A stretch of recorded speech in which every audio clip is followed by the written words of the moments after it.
All right, if you'll go ahead and make yourself comfortable. If you want to turn your chair around, that will be fine.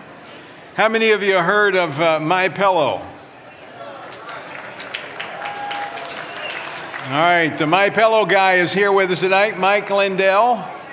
In fact, we were talking over dinner, before as he was getting ready for his talk, and he was giving me a lot of he is excited about the conservative movement, conservative ideas, faith-based ideas.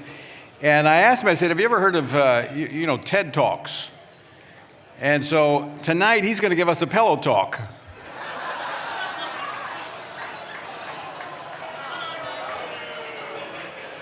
All right, okay, it was a sleeper, all right?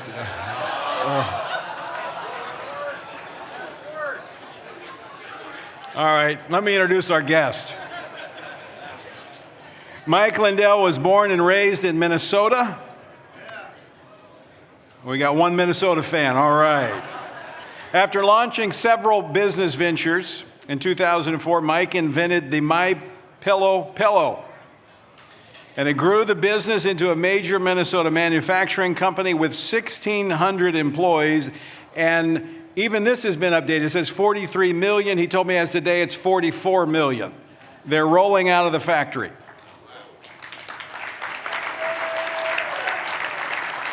In March 2017, he produced the Mike Lindell story, An American Dream, a documentary about overcoming drug addiction and building a multi-million-dollar business.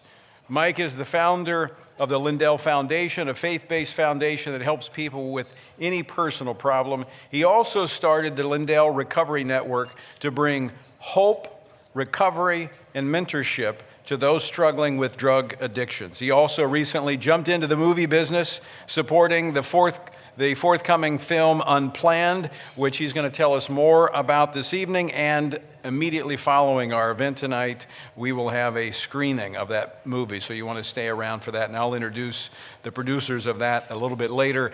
But for now, please welcome Mr. Mike Lindell.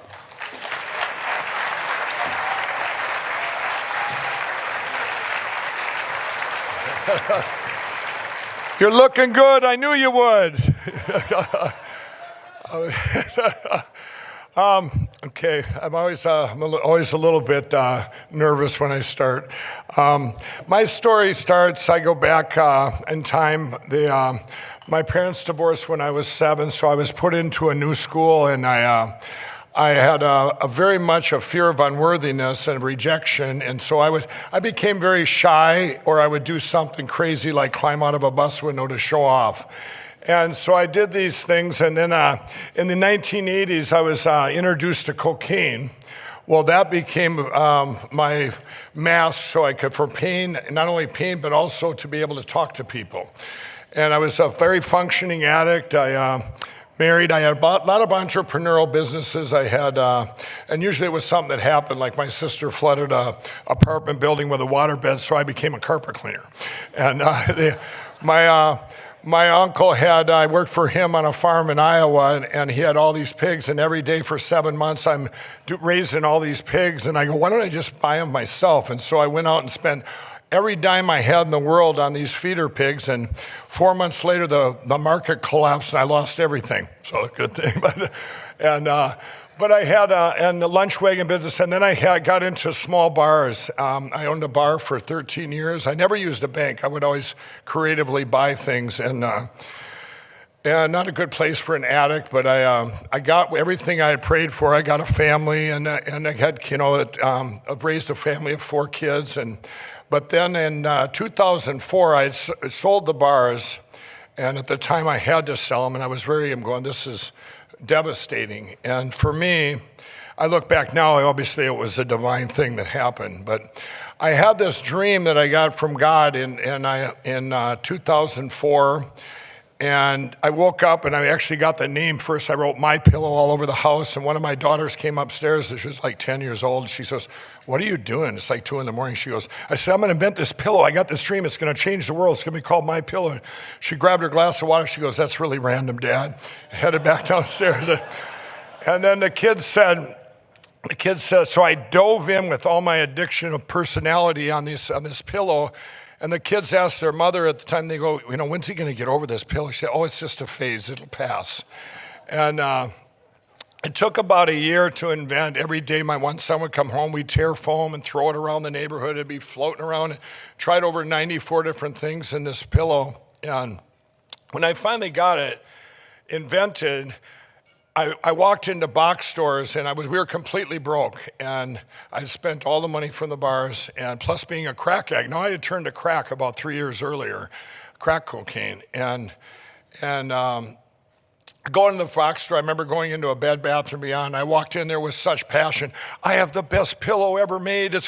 Where's your buyer? Where's your buyer? And he goes, you gotta leave. It was like, and it was a complete shutout. I was turned down everywhere. And someone said, well, Mike, why don't you do a kiosk? I said, how do you spell that? And we did this kiosk. I borrowed money for the kiosk, completely broke, and borrowed money, mortgaged the house, and I could only be at that kiosk, but maybe one day, because with kiosks, you walk around the outside and you have to talk to people, and I couldn't talk to people and you couldn't do that with being on drugs, so it was a catch-22, so I avoided it. But when I was there the one day, this guy says, you got a business card? And I go, wait, I'm all out. I didn't even know what one was. And I wrote my name on a piece of paper and gave it to him, and that January, after we had completely failed, we sold about 80 pillows, and that January, that same guy called me up and he said, are you the guy that invented this pillow from Minnesota? I said, yeah, and he goes, this pillow changed my life. He said, I run the Minneapolis Home and Garden Show, would you like a spot in there? And I said, sure. So what I did is I went to that show and I put a table in front of me and I set up the booth different. Well, now I could talk to people because I had a table in front of me. And if I stepped out like this,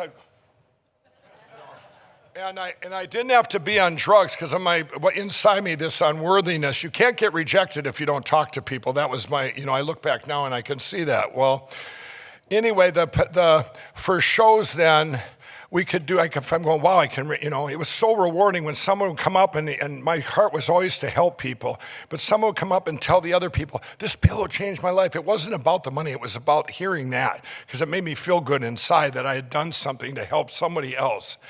And this went on for years. I ended up with people attacked. God chased me throughout that whole time, but God also protected my pillow. There was like this pulse going through that never left, where I lost everything, 20-year marriage, we lost houses. We were making the pillow in our living room, labeling them, and I lost 20-year marriage. People tried to take the company, the manufacturer, everything. But that pulse kept going, and it got to be the spring of 2008. And I had been up for 14 days. I would always stay up and try and play through and solve my problems before I'd go to bed. And I had been up for 14 days, and the drug dealers in Minneapolis did an intervention on me. I come out of the room. It's one of the worst parts of Minneapolis, and I go, what do you guys know each other? And they knew of each other, but didn't know each other. And they did this intervention. They go, Mike's been up for 14 days. And he goes, you guys, and they go, he looked at me, he goes, I'm leaving. You aren't getting any from any of my guys. I waited till the one guy went to sleep. I had a few crack rocks left, and I snuck down to the streets at 2 a.m, and I went for 1 hour, tried to buy crack in the streets, and nobody would sell to me. And I was very, very persuasive. It didn't work. And I got back up there, and he's waiting up for me, and he said, you know what? He said, you've been promising us for years, which I did promise him, that this pillow is just a platform for God, and it's going to be this big platform, and you're going to come back and help us someday, and we're not going to let you die on us. He goes, give me your phone. I'm going to take a picture for that book you've been telling us about. And here's that picture he took back then. He took that picture in 2008. Now, and that was the spring. And then 9 months went by, and I'm going, okay, God, if you got this big platform for me, that sounds pretty horrible. I won't have my drugs, and I already feel bad enough. And so I kind of procrastinated. My sister calls up. She goes, you got to quit standing in front of semis. God's that window is going to close, and someone else is going to get chose. We all have callings. Well, in December of 2008, something happened to me where my equal, his name was Dick, and he came to me. I had heard he had been straight for 3 years, had found the Lord. Well, he came to me in December, and I hadn't seen him in a year. And he came walking him all by myself out at this one house, and the end was near in a lot of levels. And he comes out, and I said, Dick, what are you doing here? He said, the Lord led me here. What's going on? And I said, well, as long as you're here, I got some questions for you. I said, is it boring, Dick? And he goes, no, man, it ain't boring. But he had all these answers that I would only trust him because he was my equal, okay? Well, I didn't quit there. About a month later, though, I knew that was January 16, 2009, and I knew if I waited one more day, they say, was that your bottom? Well, I knew the calling would be gone. This platform where I'm at now would be gone forever. I knew that. I made sure I didn't have any money or anything left, so it wouldn't be, what the amazing story of with God all things are possible. I didn't want to say something, well, you had this left. So I made sure everything was gone, but I made sure of that. But anyway, I went to sleep. I said, God, and now this wasn't a full surrender. I just said, God, okay, if you free me of these desires, I said, I want to wake up in the morning and I don't ever want to have the desire again. And I said, I'll do this platform thing, And that was kind of my prayer, kind of my deal I made. And the next morning I wake up and I had this peace and it was gone, the desire. Well, a couple, and then my sister, she goes, you need to pray for favor in these things. And I got to interject one little thing in there. These little mini miracles started happening. These guys had completely taken all my shows that I broke bread with, these employees of mine, and a couple of them. And this guy had taken my fabric, and I had to have $30,000 cash to get my fabric back. Well, anyway, to make a long story short, I was so afraid of any corporate people in suits, much less talking to any people, and I certainly couldn't eat with 2 forks. Well, anyway, so a week later, this guy says, you should go to these guys. They're some friends of mine. They're kind of mavericks. They're like, they have this big company. And anyway, I went in there to borrow this 30 grand cash, and I walked in there with a pillow, or no, actually just 3 jars, and maybe a pillow, and a t-shirt on, and here I walk in, and they're all wearing suits. There's 8 of them. There's a CEO, a CIEIO, a CPO, a CEO, all these Cs, and I'm going, oh, but I went in there and I had all this passion. I said, yeah, these guys, I said, they're taking my company, and I said, I need 30 grand, I'll pay you back 40 grand. And I said, I used to be a crack cocaine addict, and I went on the CFO guy, he goes, well, when did you quit crack? And I said, last Thursday.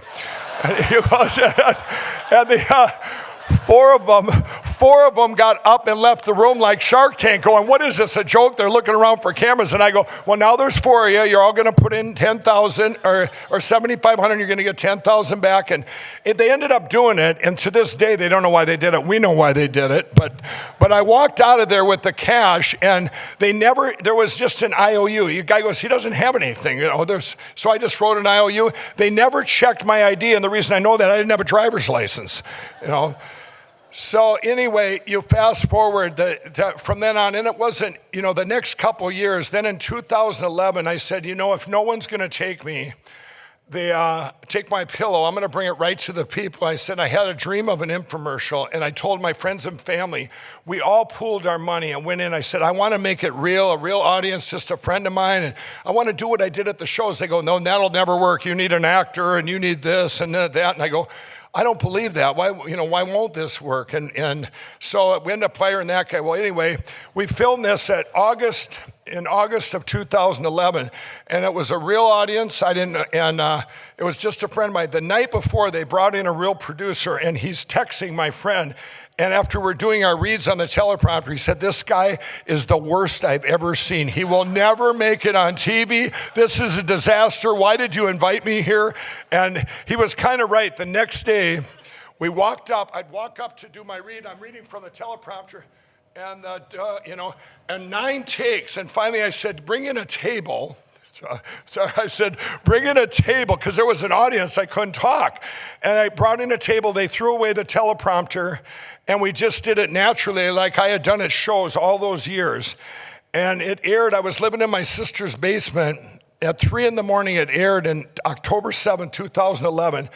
And it came across, and I'm watching, I go, wow. I go, if this, for me, I don't like seeing myself on TV, but it was surreal. And at that time, I had 10 employees. 40 days later, I had 500 employees. It just went, but now I took in all this money over the next 6 months, $100 million, but I didn't, these other companies took advantage of me, and I didn't know, these other guys that were running my media stuff, they didn't know what they were doing. Well, when you opened up the Onion 6 months later, I was $5 million in debt, and I don't use a bank. I'm going, my life is over here. I mean, I'm going to work the rest of my life or it was just horrible. Well, things happened then, and the box stores and QVC came calling then. So I got on those, and that kind of dug us out of the hole. But up until when the infomercial fatigue, this long, it was a half-hour infomercial. When that fatigue was in 2014, in the summer of 2014, I was within 2 days of going under. We were down to a few employees, and maybe 30, 40, and at that time, I met Kendra here in the front row, and she said she had something that I didn't have, this relationship with Jesus. She goes, I'm going, what do you got going here? I was wearing my cross on TV, and I wanted to be that person. And she said, well, let's pray or whatever. We did a commercial. They did a 1 and 2 minute commercial, but I wasn't in it, and it failed.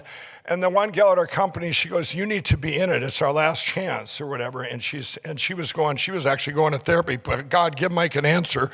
So I ended up going back. I didn't want to do it. I felt uncomfortable doing the hard pitch. And I went in the commercial and did it. And it started exploding again. And and here's where I finally did my surrender. Things started, in my life, everything that happened was always reactive prayers. Like something would happen, I go, God, please get me out of this. But I got to be just complacent that, I'm going to come through it unscathed. This was my life all the time. I had 14 near-death experience. All I could think of every time something happened, I fell asleep on a motorcycle going skydiving and my parachute didn't open. I'm not thinking, thank you, God. I'm thinking, wow, this can be cool and to tell my friends and in the book, for my self-worth. But then things started happening where it doesn't happen for somebody just off the streets, or especially an ex-crack addict from Minnesota. In the summer of 2015, I had one of my dreams, and I dreamt I was going to meet Donald Trump in a room. And I told my board, I would always tell my board stuff so they would, that this is going to really happen. And then it was like a week later, he announced he was running for president. And now I didn't know any I was not into politics. I was a crack addict. In fact, one of the rallies I spoke with him, I said, you guys, there's Minnesota. This is just, I'll jump ahead. I'm speaking at this rally and I'm all nervous and I go, so the other day I was on a national radio show and they were introducing me as a former Democrat and the founder of My Pillow. And I said, I got right on the radio and corrected him. I didn't find My Pillow. I invented My Pillow. And I was never a former Democrat. I was a former crack addict. But the point being is I didn't know anything about politics, so I started asking. I went to Israel with a couple friends of ours, Stephen Baldwin and Kevin McAuliffe, and Kendra and I went there, and I just drilled him on the way to Israel, the fall of 15. I said, what's a conservative? What's a liberal? What's this? What's this? And I'm going, wow, all my Christian values, I know what I am now, and I'm going, the moral code, I'm going, it was such a divide. It was just strange to me. Well, anyway, then miracles started happening, and I was invited to the National Prayer Breakfast in 2016, and I was picked randomly out of 12 people to pray with Ben Carson in a room. Now, he was still running for president then, and there was things that were said in that room, and I go, wow, what am I even doing here? I'm trying to follow along with their prayers, going, okay. And I just felt so out of place, but yet those things started happening. Then I was invited randomly to the Republican convention, and I was in Donald Trump's family section. And people on TV, it was almost like I was photobombing. My friends are calling me up, going, "What are you, Forrest Gump?" They'd see me here and this here and this here. And I'm going, and everybody knew me there, and I'm going, this for me, this unworthiness spirit, it was just surreal for me. And then I left there, and I ran into Rudy Giuliani in the hall, and Rudy, we'd taken pictures and stuff, but him and I were talking, and I'd never met him before, and I'm going, so I missed my plane, but I missed 2 planes actually, and I go to get on this plane then, and I hear a voice said, Mike Lindell, and it was Candy Carson. Her and Ben were sitting in the first class. She goes, we knew you were going to be on this plane. We got it in prayer 2 weeks ago. And she said, you have something for my husband, and we switched seats. And I'm going, and of course, I've talked to Candy since. She said, I didn't mean you could keep my seat for the whole flight. We were just off the other day, but I did. I'm talking Ben and I, anyway, I flew to Philadelphia to go on QVC after that, and then I was going to California. And on the way to California, I had bought this book on Donald Trump, and now this is getting late in July, and I knew I had seen what I had seen in that dream. And I got up, and I was in the bulkhead, and your phone dings. Or my phone, I had a new phone, it dinged when I got an email. I hadn't even turned it off yet. There's no way I could set that, Well, I'm in the bulkhead, I set it, for that, so you get it, you get internet. And all of a sudden I open up this magazine and I just said, I said, God, what do I have to do with this dream? And Donald Trump, I said, I need an answer, right? And I'm not even fully born again, surrendered yet, but I'm saying this prayer, and I go, let me know what I have to do with Donald Trump. I said, it's, if I know what I seen in that dream. At that moment in time, my phone dinged, and it said, Mike, this is Donald Trump. Could you meet me at Trump Tower in New York City? And I'm going, God? And the guy over here and the flight attendant's going, are you okay? I go, yes, this is a miracle. So now we get to, I get a bunch of stuff in other dreams before I met him, but I met Donald Trump on August 15th at 10 in the morning in New York City at Trump Tower. And I was up till 3 in the morning with Kendra, overlooking Central Park and going, God, why am I picked? I just felt so unworthy. Like, what am I picked to be, why me? Why me? The platform wasn't even where it's at now. And I'm just going, it was just, I just had this, it was a weird, surreal feeling, but yet it was, I'll never forget that feeling. So anyway, the next day, I go up to me and they said, you'll never have a meeting alone. Well, by a series of things that happened right at 10 o'clock when we were going to meet, it was alone. And I walked in and I had my cross on. I didn't have a tie on. And he goes, Mike, he goes, hi. And it was just like meeting my best friend. He goes, you always wear your cross on TV. He says, are you a Christian? I said, yes, Mr. Trump, and this is a divine appointment. And we talked for 40 minutes about everything that I knew I was going to do with my platform, with my addiction platform, my foundation. He told me what he had plans with the inner city and for this country. And I'm going, it was just amazing, back and forth, and all these, and to make a long story short, I walked out of there, I go, wow, he's going to be the greatest president in history. And I went and I talked to his employees too, and it was like talking to mine. I mean, it was like, I'm all in. And when I went all in, I had pushback from my family, from my board, everything. And I go, I don't care. My one gal came out of a board meeting. She goes, I got upset with one of the board members. And they go, she comes out, she goes, you didn't get all this far, but we didn't get all this way by you not listening to God. And I go, that's right. And I walk back in there, we didn't get all this way by me not listening to God. So I went, but I went all in, and of course there was attacks and everything I went all in. I ended up the second and third debate, but all these things kept happening where I'm going, this has to be God. Well, then it was February 18, 2017. I went into it's Operation Restore Warrior. It's actually where I got this ring, and it's like a 5-day retreat. And I went in there with hope that I would have what Kendra had, and I walked out of there where I had done a full surrender. Jesus showed up, and now I can go out and speak for Jesus like I did a pillow, and it's funny. I told I'll tell you this part. So the president did this big shout out for me. You might have all seen it. It was at one of the rallies, and And I talked to him about, this is about 3-4 months ago. We had a dinner and I got him one-on-one. I said, Mr. President, I want to thank you for that shout out. And I said, but I got to tell you, I said, a paper called me, and I'm not going to name it, but it was, we all kind of probably know which ones it was. And I said, they called me in the morning and said, yeah, Mike, you, the president did a great shout out. You must have sold a lot of pillows. And I said, this wasn't about the selling pillows. I said he used it and that he liked the pillow, but it was about me as a businessman making great ad buys. And I said what it did, it raised my level of popularity 3 times in this country. So now I can go out and speak out for Jesus like I did to 50,000 millennials at US Bank Stadium. And the president looks at me and goes, what did you do then? I said, he said goodbye and hung up and killed the story. You know, and they, So what's happened for me is the platform that God's given me. I've been on TV now 2,800,000 times.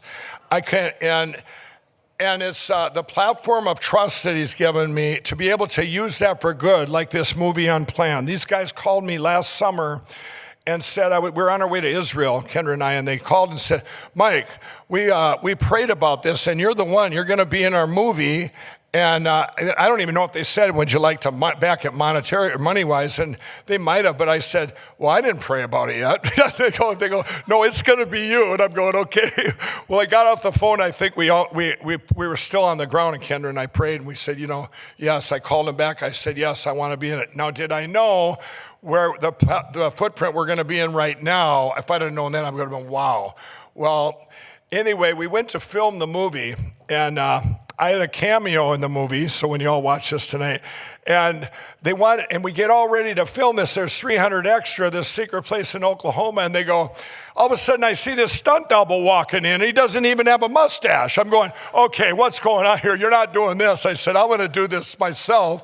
And they go, and the producers all got together and the directors and they said, okay, move the extras back. Let's say we'll let them do this. It was about a 15-minute, half-hour talk because it was so anyway, when you see it tonight, that's really me, not some extra. But we going into with Unplanned, and for myself, I have when you said, when Tony talked about this Lindell Recovery Network, what I'm doing with my platform, you have addicts out there. I was just with the president when he signed the 800-page opiate bill. But what I'm doing is I'm going to have a website where you put in your age and what you're addicted to, and all these stories of his age, just like my friend that came back to me named Dick. They come down just like this kid so he can see, or whoever it is, a 22-year-old opiate addict might not relate to a 50-year-old meth addict. But all the stories just like him come down and they go, wow, there's hope because they've made it through. Then I'm going to tell the addict, you know what, go right over here. I have vetted every treatment center that works, the faith-based ones. They're all over here. You're going to go to one of them and trust me, it works, okay? And now when they get out of these centers, I'm going to tell the addict, I'm going to be there for you. I'm going to have paid mentors, full-time, very good paid jobs, mentoring all the way across this country, every addict that comes out of those centers. And so it's a full circle of help. And so to take what God's given me for this platform, to use it for like that, or use it for this movie Unplanned. I just seen on the news the other day, and I quoted it. I was on some big TV station, and I said, I was talking about the movie Unplanned. I said, it's pretty bad that we have a party right now that will go to, and I said, this lady was talking about, she said, it's pretty bad we have a party that will save minnows in California but kill babies in New York. With this movie Unplanned, I want you all to come watch it tonight. It's absolutely amazing, but it's going to change what we're up against in this country. I plan on that. I welcome the attacks that are going to come on me. I think they're used to it. They put on. It's kind of funny when I backed the president. I got all these attacks. The Better Business Bureau lowered me from an A+ to an F, and the lawyers in California sued me. And Sean Hannity calls me all the time. We go, how many bots and trolls? Whenever they do something on Fox that I have to boycott my pillow, and then the bots and trolls will say, don't boycott him. He'll just double his ads, and we see him enough. So I give the glory to God, and walking with Jesus has been so easy for me to be able to speak out for all these causes like this movie Unplanned and how it's going to change and all our Christian moral beliefs. And this country's got away from family and God, and we need to get back to that. And that's, amen. So, thank you. And here we have a trailer. If you guys want to show the trailer for Unplanned, and do we have that? Abby Johnson is in the other room. Here. Our first order of business is to present Planned Parenthood's Employee of the Year Award. Abby Johnson. There's a fire inside, you can feel it. This is Abby. She's our newest volunteer escort. Abby, this is Cheryl's Alessandro. It's a neon light glowing like I'd be the youngest director in Planned Parenthood history. You'll actually be in charge of the abortions at your clinic? I have a chance to make a real difference. you got No matter what you do for the rest of your life, you're still gonna be a baby killer. The only thing that's changed is you, Abby. Can you even hear yourself talk right now about these procedures? These are little babies. I'm not going to apologize for doing a job that helps women in crisis. There's still a part of me that isn't sure. I know. But the one thing that all experts agree on is that at this stage, the fetus can't feel anything. Sorry to bother you, but they need an extra person in the back room. Are you free?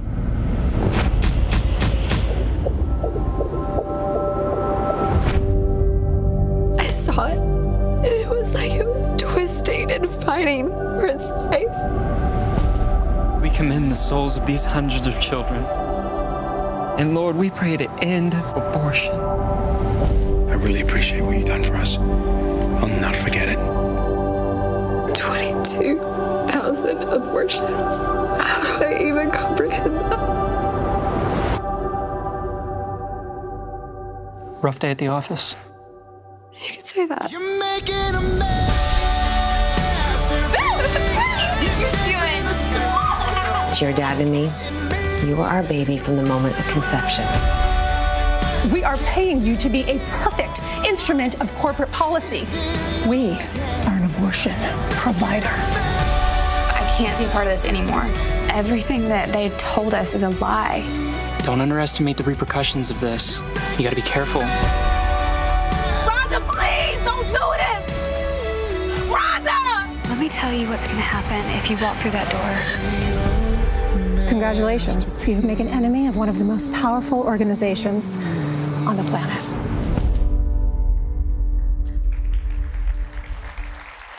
Well, I encourage you all to stay and watch it. I have to leave. I have another speaking thing to go to, but I feel honored to even be here, and I want to tell you all, our country, we're in a spiritual warfare battle, and it's as good and evil, and this is just one of the things. And now I realize how important, I didn't know a thing about politics, but I'll tell you what, now I know how important they are, what they can do to us as taking the family and God out of our lives. And it's horrific I wish I knew back then what I know now, but maybe my story, because of the platform, I can use the good of that to be able to reach out and tell people the truth on things like this. So God bless you.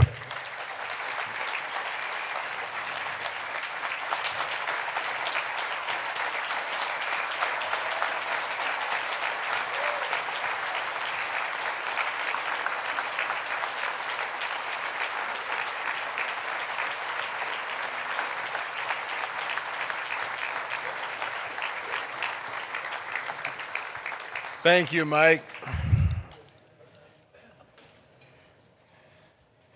I will never look at the commercial the same way again.